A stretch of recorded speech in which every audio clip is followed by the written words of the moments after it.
Senator from New Hampshire. Madam President, I join my colleagues on the floor today to speak in opposition to the pending legislation to outlaw abortion procedures after 20 weeks. This is yet another extreme effort to allow the government to interfere in the health care decisions that should be strictly between a woman and her family and her physician. This latest attempt is particularly dangerous. It would impose prison sentences of up to 5 years on physicians who don't fulfill the law's deliberately burdensome requirements for documentation and reporting. And it would even impose a prison sentence of up to 5 years on doctors who fail to inform a law enforcement agency about another doctor who failed to meet the law's requirements. Viewed more broadly, this bill is part of a continuing campaign to take away women's constitutional right to privacy, a right that protects profoundly personal decisions concerning our bodies and our families. I remember very well the days prior to 1973 when abortion was outlawed in most states. An estimated 1.2 million women each year resorted to illegal abortions, typically performed in unsanitary conditions by unlicensed practitioners, and often resulting in infection, hemorrhage, and even death. Well, I think women remember those days, and we are not going back. As governor of New Hampshire in 1997, I signed into law a bill that repealed our state's archaic laws that dated back to 1848 that made abortion a felony. Like that 1848 law, the legislation now before the Senate would also threaten physicians with criminal charges and imprisonment. Abortion later in pregnancy is extremely rare. Indeed, almost 99% of abortions occur before 21 weeks. And when an abortion is needed later in pregnancy, it typically involves very complex, life-threatening, and heartbreaking circumstances. For example, the discovery of a severe and likely fatal abnormality, as described by Senator Hirono. In these difficult circumstances, a woman consults with her doctor and with other people she trusts. A woman needs the freedom to consider every medical option, including serious risks to her own life.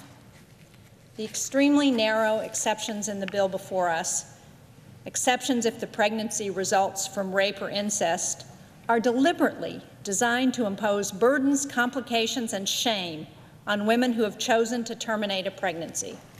The victim must provide written verification that she's obtained counseling or medical treatment from a very specific list of, quote, medical providers who do not provide abortions and who are often strongly anti-abortion. This requirement is a completely unnecessary burden on a woman who is already dealing with a crisis. It's also insulting and condescending to all women. We're not children who need guidance from an adult. We can consult those we choose to consult, and we can make our own decisions. To impose this requirement in this crude manner is something right out of A Handmaid's Tale. And then if the rape victim is a minor, she's allowed access to an abortion only if she can provide proof that she reported the crime to law enforcement. Again, this is completely out of touch with the real world. Only a small percentage of sexual assaults and rapes are reported to police. Nearly 80% of rape and sexual assault victims know their offender.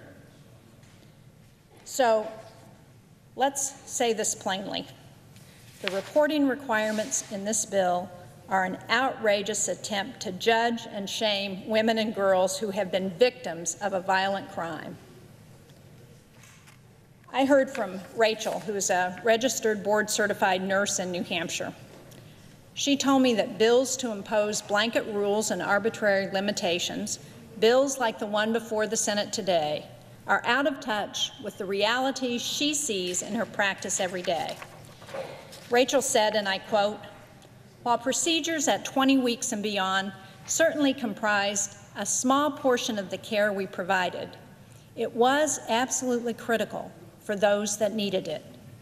Many pregnancies are not surveyed with ultrasound until 19 to 20 weeks, at which time previously unforeseen complications can be detected. Then there are often further procedures needed to finalize a diagnosis and a prognosis. For people who receive devastating news about a pregnancy after 20 weeks, abortion may be the best option, and they deserve access to that care, end quote. The American Medical Association opposes this bill. The AMA says, and I quote, "We strongly condemn any interference by the government or other third parties that causes a physician to compromise his or her medical judgment as to what information or treatment is in the best interest of the patient."